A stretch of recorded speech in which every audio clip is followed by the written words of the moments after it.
Со 24 гласа за и 8 против.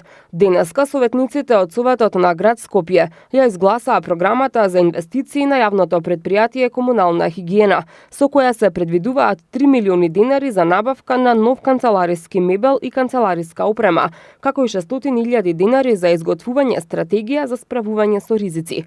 На гласањето му претходеше жестока расправа, во која доминираше советничката Светлана Коларик, која обвини дека се работи за недомакинско трошење на парите на граѓаните и повика овие средства да се употребат за покорисна намена. Сметам дека за канцелариски мебел да се потрошат околу 3 милиони, тоа е навистина огромна сума на пари, па прашањето ми е за каде ви е овој мебел?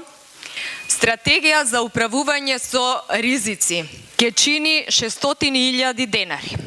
Бидејќи доаѓам од државна служба, еве ја ќе ви кажам дека во нашава институција со помош на Министерство за финансии ваков вид на документ со регистар на ризици го направивме пред 2 години за месец дена и не потрошивме ниту еден денар, освен пиењето на кафе во сопствените канцеларии.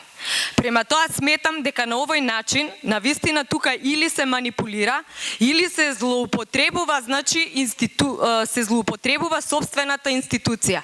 600.000 денари да се издвојат за стратегија за управување со ризици, која што е законска обврска на една институција, на едно предпријатие, на една фирма, која што произлегува од Министерството за финансии и од неговите законски акти, е навистина смешно и го повикувам градоначалникот, можеби и нема доволно информации да го провери ова што јас го зборувам и дефинитивно овие 600.000 денари комуналното предпријатие да ги употреби за нешто ефективно, а ефектот да го почувствуваат граѓаните на град Скопје. На оваа забелешка од советничката Коларик реагираше и градоначалникот на град Скопје Петре Шилегов, кој вели дека парите кои што денеска се наменати за предпријатието може, но и не мора да значи дека ќе бидат потрошени.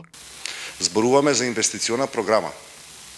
Инвестиционата програма представува правен основ да можете да спроведете определени постапки во текот на годината. Значи, не зборуваме дека се потрошени средствата. Нити за стратегија за ризици, нити за мебел, нити за клима уреди. Меѓутоа, може ли да ви се јави во текот на годината, надвор од кафето што сте го пиеле во вашата институција, да треба да ангажирате еден консултант на кој што ќе треба да му платите 10.000 денара за стратегијата? 10.000 денара ќе треба да му платите. Ако немате ставка во инвестиционата програма, вие не можете да ги исплатите тие пари. Може ли да се скрши некое биро во администрацијата на Комунална хигиена или постојна клима уред што е таму монтирана, се расипи, треба да набавите нови? Нема да може да ги купите ако не ги предвидувате инвестициона програма. Или не знаете што зборувате, или свесно манипулирате. И едното и другото се подеднакво трагични. Не зборуваме за финансов извештај за потрошени средства на јавно предпријатие Комунална хигиена.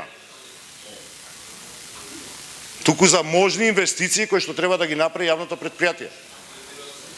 Ако ги немате ставките во инвестиционата програма, не можете да ги направите набавките. Ниту сум мало дете, ниту поима немам што зборувам. Јас зборувам за напишаниот предлог план, предлог програма, инвестициона за следнава година.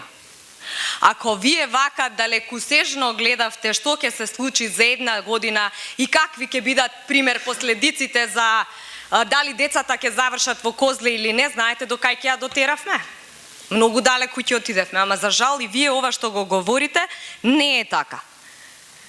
Не е така. Ако ја спомнав стратегијата за ризици, треба да си луд да ставиш 600.000 денари.